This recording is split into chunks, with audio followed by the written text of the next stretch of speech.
السلام علیکم ورحمۃ اللہ وبرکاتہ۔ امید کی ناظرین کرام آپ بخیر و عافیت ہوں گے۔ آج ہم اردو زبان کی تیسری کتاب کا سبق نمبر 3 پڑھیں گے، تو آئیے شروع کرتے ہیں۔ سبق نمبر 3 اطاعت۔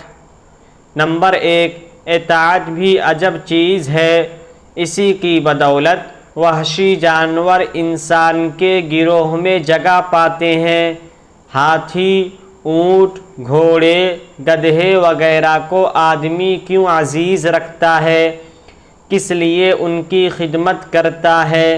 اسی واسطے کہ وہ آدمی کے مطیع ہو جاتے ہیں، اس کی مرضی کے مطابق کام دیتے ہیں۔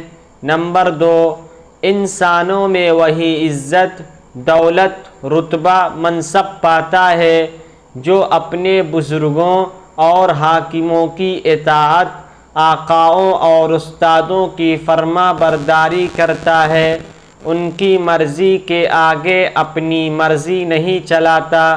نمبر 3، جو بچے ماں باپ کا کہنا مانتے ہیں وہ سب آفتوں سے امن میں رہتے ہیں۔ جو استاد کی مرضی پر چلتے ہیں وہ آدمیت اور انسانیت اور علم و ہنر سیکھتے ہیں۔ جب جوان ہو جائیں گے بڑا رتبہ پائیں گے۔ جو بچے مرضی کے خلاف کرتے ہیں وہ کیسے ہی ذہین اور چالاک ہوں، ہمیشہ بے ہنر اور بے نصیب رہیں گے۔ نمبر 4، عیش، خوشی اور چین چان اسی گھر میں ہوتا ہے جس گھر کے چھوٹے اپنے بزرگوں کی اطاعت دل سے کرتے ہیں۔ جس خاندان میں بزرگوں کا لحاظ نہیں وہاں اتفاق اور محبت بھی نہیں، سب کی زندگی بے لطفی سے گزرتی ہے۔ نمبر 5، نوکر ملازم ماتحت وہی کام کا ہے جو اپنے آقا اور افسر کی ہدایت پر چلتا ہے، اس کے حکم کی تعمیل بلا عذر کرتا ہے۔ وہی فوج فتح پاتی ہے جو اپنے سردار کے اشاروں پر کام کرتی ہے۔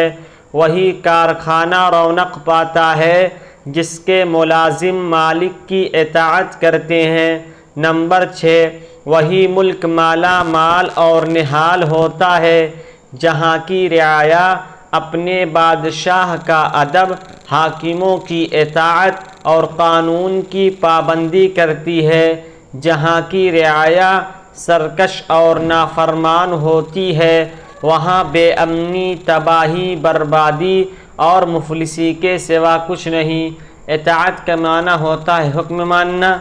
وحشی معنی جنگلی، مطیع معنی فرما بردار، مطابق معنی موافق، منصب معنی عہدہ، ملازم معنی نوکر، آقا معنی مالک، آفت معنی مصیبت، ذہین معنی چالاک، لحاظ کا معنی ادب کرنا، تعمیل معنی حکم، بجا لانا، سرکش معنی نافرمان۔